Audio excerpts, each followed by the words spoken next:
पहिला आपण पाहिलं होतं बघा की माणसाचा इतिहास किती करोड वर्षापासूनचा सुरू आहे. 7 करोड 7 कोटी वर्षापासून माणसाचा इतिहास सुरू आहे.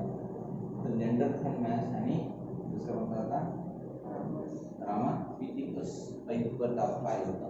पुढे पाहता पेज नंबर 10 वरतं the morphology of this human like animals. Morphology म्हणजे काय? रचना, structure. The morphology of this human like animals हा मानवासारखा मनुष्य प्राण्याची रचना started to appear like to be member of the genus Homo. Species आणि genus. Species what is mean by species? The group of organisms of the specific type of individual, त्याला काय म्हणायचं? Species. आणि त्याच्यानंतर येते जीनस. Genus homo. होमो म्हणजे सारखा. About 20 lakh years ago and the skilled human developed. आणि तेव्हापासून मग स्किल्ड म्हणजे काय? कौशल्यवान मनुष्याची निर्मिती झाली. About 15 lakh years ago 15 lakh वर्षापूर्वी human walking with erect posture, मनुष्य सरळ ताठपणाने पायावर चालू लागला. वाज इव्हॉल्व्ड, असा त्याचा विकास झाला. It may have existed in China and Indonesia of the Asian continent. Continent म्हणजे उपखंड, खंड म्हणून. त्यानंतर अशा प्रकारचं अस्तित्व हे सर्वप्रथम चायनामध्ये आणि इंडोनेशियाच्या दऱ्यांमध्ये आढळले असा अंदाज आहे. मे आहे. मे हे अलिचित्रदर्शी मॉडेल ऑफ द व्हेरिएट. त्याच्यात बाजूला दिलेला आहे पहा. वर काय दिलेलं आहे? त्याचे मनुष्य दिलेला आहे खाली आणि वर त्याचा मेंदूचा आकार दिलेला आहे. दिसून राहिला म्हणजे ब्रेन त्याचा डेव्हलप होत गेला असा त्याचा विकास आहे. स्किल्ड मनुष्य पहा. पहिल्या याच्यात थोडासा तो माकडा टाईपच चालून राहिला, दुसऱ्या याच्यात थोडंसं त्याच्यापेक्षा पोस्चर झाला, तिसऱ्या याच्यात उंच झाला पोस्चर आणि शेवटच्या फिगरमध्ये एकदम टाईट मध्ये चालून राहिला म्हणजे त्याचा मेंदू एकदम स्किल्ड झाला, विकसित झाला.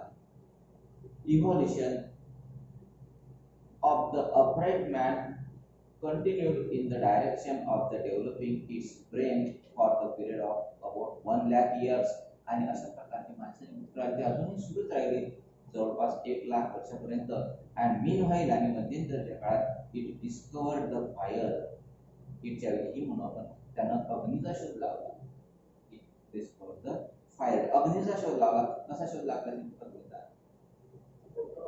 दगडाले दगड पहाडात कसे दगड पडले असतील एकमेकावर, दगडाच्या दगड घासला असेल आणि मग त्याला पाहिला तिथं बसेल असेल ना, त्यानं पाहिलं तर त्याच्यातून मग अग्नीचा शोध लागला. सगळ्यात महत्वाचा शोध त्या brain of 50,000 years old had been sufficiently evolved to the extent that it could be considered a member of the class wise man, that is Homo sapiens. Brain of 50,000 years old man म्हणजे 50 वर्ष पूर्वीचा मनुष्य, 50,000 वर्षापूर्वीचा. कारण एवढं माणसाचा आयुष्य आहे काय नाही, म्हणून त्याच्या पहिले 50,000 वर्षापूर्वीच्या माणसाचा मेंदू of old man had been sufficiently evolved, पुरेशा विकसित झाला होता to the extent that it could be considered as a member of the class wise man. 50,000 वर्षापासून माणसाचा कशा समावेश करण्यात आला? मग वाईज मॅन, हुशार मनुष्य. Neanderthal man can be considered as the first example of the wise man. महत्त्वाचं वाक्य आहे. नेंडरथल मॅन हा शहाण्या मनुष्याचा, हुशार माणसाचं पहिले एक्झाम्पल आहे. बाजूला काढून दिलेला आहे नेंडरथल मनुष्य. सध्या अशा प्रकारचे माणसं आहेत. कोणत्या देशाचे वाटतात आपल्याला? असे तिचं काढलं की वेस्ट इंडिजची माणसं अशाच प्रकारे दिसतात. The Cro-Magnon man evolved about 50,000 years ago. सगळ्यात पहिले नेंडरथल मॅन आणि 50,000 वर्षापूर्वी कोणता मनुष्य विकसित झाला? क्रो-मॅग्नॉन अंडरलाईन करायला आहे. years ago and afterwards. आणि त्यानंतर this evolution had been faster than the earlier. आणि आता विकास जास्त होत गेला. एवढा माणसाचा विकास झालेला आहे सध्या की तो स्वतःच्या आता कशा रूपाला विध्वंसा रूपी फुटलेला आहे. होऊन राहिले चायना त्यांच्या त्याची घडत आहे. विनाशकाली पहिले तो कोरोना काढून सोडला म्हणतात, आता त्याच्या त्याच्यासोबत भांडणं सुरू आहे. इकडे भारतासोबत, तिकडे चायना सोबत, सॉरी जपान सोबत जपान सोबत ते भांडतं, अमेरिकेचं कुठूनच मिळालं. अबाउट 10,000 years ago, आणि आता 10,000 गोष्ट आली, 7 कोटी पासून ते 10,000. About 10,000 years ago, wise men started to practice the agriculture. या हुशार माणसानं शेती करायला सुरुवात केली 10,000 वर्षांपूर्वी. It started to rear the cattle. rear म्हणजे पाळणे. त्यानं गुरेढोरे पाळायला सुरुवात केली. cattle herds म्हणजे गुराढोरांचा कळप. herd म्हणजे काय होतं, कळप. and established the cities, आणि शहरांची निर्मिती केली. Cultural development took place. त्यानंतर कल्चरल म्हणजे काय, सांस्कृतिक डेव्हलपमेंट, विकास करू लागला. Took place. Art of writing was invented about 5,000 years ago. आणि लिखित पुस्तकाला, लिहिण्याची कला ही फक्त 5,000 वर्षापूर्वीच विकसित झालेली आहे. And thus the history had been started. आणि तेव्हापासून मग 5,000 वर्षापासून पूर्ण माणसाचा इतिहास बदलला. 5,000 वर्षापासून इतिहास लिहिला राहिला. Started. Modern science emerge about 400 years ago. आणि सध्याचं जे आधुनिक युग आहे, विज्ञानाचं युग आहे, फक्त 400 वर्ष जुनं आहे. किती वर्षाचं? 400 वर्षापासून. About 400 years ago. And industrial society was establish about 200 years ago. आणि उद्योगधंदे 200 वर्ष. उद्योगधंदे सुरू होऊन जेमतेम 200 वर्ष झाले. 400 वर्षे कशाला झाले? सायन्सला झाले. आणि माणसाने लिखित कला 5,000 वर्षापासून अस्तित्वात. म्हणजे खरा एक माणसाचा विकास कुठून झाला? 5,000 वर्ष. आणि खरा पाहिला तर 200 वर्षापासूनच झालेले आहे. कंपन्यामध्ये मिळाले आहे 200 वर्ष. years ago, and now we have reached at this stage. आणि आता आपण सध्याच्या स्थितीपर्यंत पोहोचलेलो आहे. and still we are searching the details of the roots of the human ancestry. आणि तरीही आपल्याला माणसाचं मूळ अजूनही शोधायचंच आहे. माणसाचं मूळ अजूनही शोधला गेलेलं नाही. असा हा पहिला लेसन. पहिला लेसन संपला इथं. तर पुढे पाहता एक्सरसाइज मध्ये कंप्लीट द फॉलोइंग डायग्राम. याच्याबद्दल काय दिलेलं आहे? पहिला प्रश्न मॉर्फोलॉजिकल, आणि त्याच्यासमोर ब्लॉक सोडलेला आहे. खाली similarities in the bone structure, त्याच्यासमोर ब्लॉक सोडलेला आहे. तर काय कसं मग मॉर्फोलॉजिकल म्हणजे रचनात्मक विषय. तर इथं काय लिहायचं? Similarity in the structure. Similarity in the structure comma position. Position of eyes. Similarities in position of eyes, nostrils, ear, etc.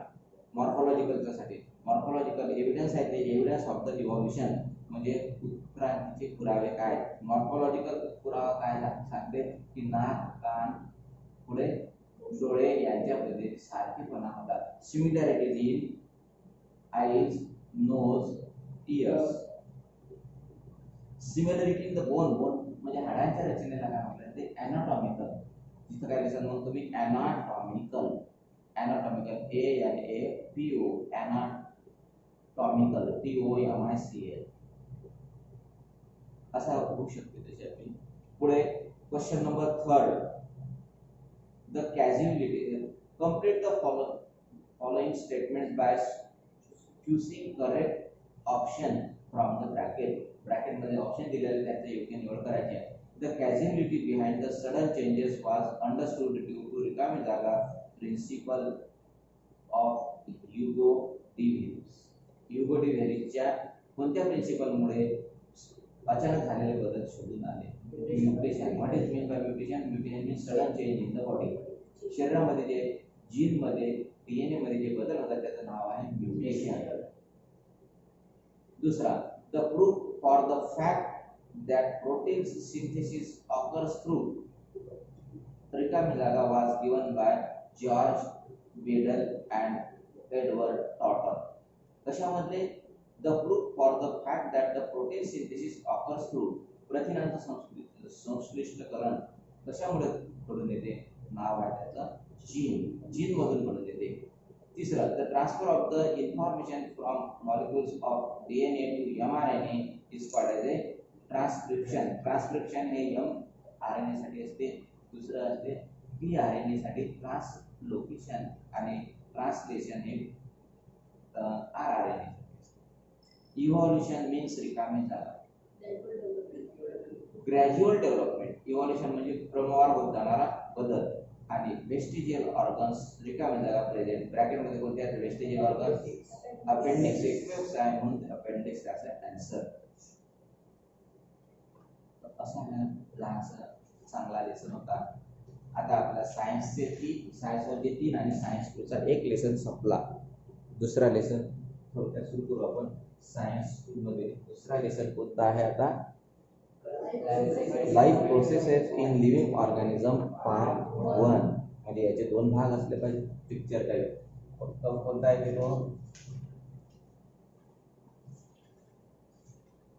Life processes part 1.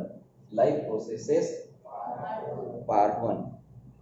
Life processes part 1 in living organism. सजीवांमधील जैविक प्रक्रिया.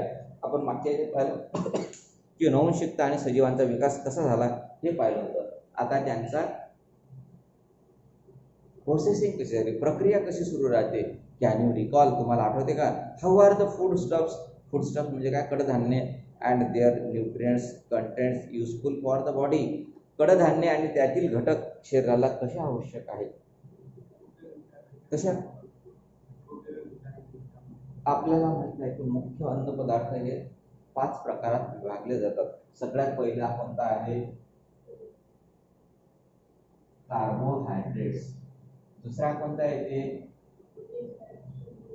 विटॅमिन्स. तिसरा काय येते? Minerals. चौथा काय येते?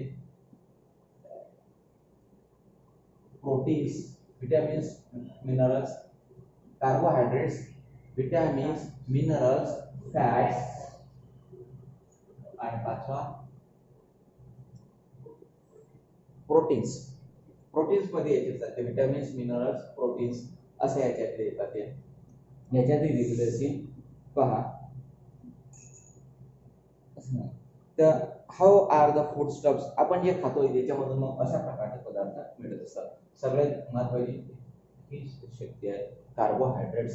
Carbohydrates मध्ये आपल्या शरीराला 60 to 70% एनर्जी मिळते. विटॅमिन्स कोणत्याही प्रकारची एनर्जी देत नाहीत, तर आपली जैविक प्रक्रिया बरोबर पार पाडतात. नंबर 3 प्रोटीन्स भरपूर प्रमाणात एनर्जी देतात. मिनरल म्हणजे खनिजे, हेही ऊर्जा निर्मिती देत नाहीत, तर ऊर्जा निर्मितीमध्ये पूरक काम करतात. सगळ्यात पहिले कार्बोहायड्रेट्स, हे नंबर 2 वर प्रोटीन्स एनर्जी प्रोव्हाइड करतात आणि तिसऱ्या नंबरवर फॅट्स. हे दोन्हीही एनर्जी निर्माण करत नाहीत, ते एनर्जी निर्माण करायला सहकार्य करतात, हे निर्माण करत नाहीत. They are nutrients. आणि यांच्यामधले न्यूट्रिएंट्स हे झाले न्यूट्रिएंट्स अन्न पदार्थामधले फॉर बॉडी, शरीराच्या विकासासाठी फार आवश्यक आहेत. What is the importance of the balance diet for the body? मग एखाद्याने ठरवलं रोज फक्त पोळी. कार्बोहायड्रेट्स कशात असतात? जे कडधान्य आहे फूड स्टफ्समध्ये, सिरियल्स कडधान्य जे असतील त्याच्यामध्ये सगळ्यात कार्बोहायड्रेट्स असतात. कडधान्यामध्ये गहू, ज्वारी, मका, तांदूळ म्हणजे भात, अजून काही असतील पण हे मुख्य घटक आहेत आपल्या भारतात चालणारे. सगळ्यांमध्ये कार्बोहायड्रेट असतात. कार्बोहायड्रेट मग सगळं ठरवलं फक्त आपण पोळीच खायची, तर आपल्या शरीराला कार्बोहायड्रेट भेटेल. कार्बोहायड्रेटची ऊर्जा निर्मिती करण्यासाठी व्हिटॅमिनही महत्वाचे आहेत, मिनरल्सही महत्वाचे आहेत, फॅट्स महत्वाचे आहेत, प्रोटीन्स महत्वाचे आहेत. मग जर व्हिटॅमिन नसतील तर दोष निर्माण होतील, मिनरल्स नसतील तरीही दोष निर्माण होतील. म्हणून मग एकाच प्रकारचं जर अन्न खाल्लं तर ते बरोबर आहे काय? नाही. म्हणून त्याच्यासाठी जे सगळे घटक पुरवले जातील त्याला म्हणतात बॅलन्स डाएट. काय म्हणतात? संतुलित आहार. संतुलित आहार लक्षात घ्या. सगळ्यात पहिले शरीरामध्ये कार्बोहायड्रेट ऊर्जा निर्मितीसाठी वापरले जाते, त्याच्यानंतर डाळींमध्ये प्रोटीन्स असतात, प्रोटीन्स वापरले जातात, आणि हे दोन्ही जर शरीरामध्ये नसतील तर फॅट्स वापरले जातात. फॅट्स हे सगळ्या तेलकट तुपकट पदार्थांमध्ये असतात.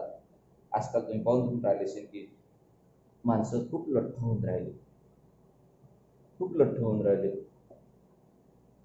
ते डाएट करतात. मग लठ्ठ झाला माणूस की डाएट काहीच खात नाही, म्हणजे भाकरच खातो. भाकरी खाल्ले याच्यामुळे कार्बोहायड्रेट्स भेटतात, परंतु तो फॅट्स युक्त पदार्थ एवढं खाते एक भाकर आणि अर्धा पाव तेल. हे तेल कधीच शरीरामध्ये आटून घेतलं जात नाही. मसाल्याची भाजी होऊन राहिली घरी पुरं तेलाची तरीच खातेस, म्हणते बा एकच पोळी खातो, दोनच पोळी खातो, अभि थांबल्या हे फॅट्स खाताना तू, हे तुमच्या शरीरामध्ये जमा राहतात. बरं ठीक आहे, मग अन्न आजारासारखा उपवास धर, 30 दिवस 40 दिवस खायचंच नाही. त्यावेळेस फॅट्स वापरले जातात शरीरातले, नाही तोपर्यंत शरीरातले फॅट्स वापरले जात नाही. कार्बोहायड्रेट काय पोरेचं काय असते, 9 वाजता जेवले, 11 वाजता डबल घेतलं तांदूळ, 3 वाजता डबल दिलं जेवण, नाही मग दुसरं काही खातात. म्हणजे हे फॅट जशी तशी शरीरामध्ये जमा राहतात. म्हणून तुम्हाला जर शरीरामध्ये फॅट्स कमी करायचे असतील किंवा पाहिजेच नसतील तर तेल कमीत कमी खा. तेल म्हणजे तेलयुक्त पदार्थ कोणतेही, तेल, शेंगदाणे, अजून तूप, डालडा, वनस्पती तेल, हे कमीत कमी खायचं. कमीत कमी खाल्लं तर तुमच्या शरीरामध्ये फॅट जमा राहणार आहेत आणि फॅट जमा राहणार आहे शरीर चांगलं राहील. स्थूलता येते फॅट्सनं, समजलं. सगळ्यात महत्त्वाचं आहे बॅलन्स डाएटचं काय महत्त्व आहे की it provides all vitamins, minerals and energy in proper sequence किंवा proper proportion to the body. तिसरा प्रश्न, which different functions are perform by the muscles in the body. शरीरातील मसल्स, स्नायू कोणते काम करतात वेगवेगळे. पहा, चालण्यासाठी मसल्स कारणीभूत आहेत. कोणतेही काम करण्यासाठी मसल्सच काम असते. मसल्स या जोडलेल्या आहेत आपल्या, म्हणून हाडांची हालचाल सुद्धा मसलच्या सहाय्याने. पहा, इथं आले, इथं मागच्या पुढच्या मसल होतात, हाडं नाही खाल्लं. हाडांचा एक सांगाडा तयार झालेला आहे. बोनचा स्ट्रक्चर, आपलं बोनी स्ट्रक्चर आपल्या शरीराला फिक्स आहे, परंतु मसल कमी जास्त होत असतात.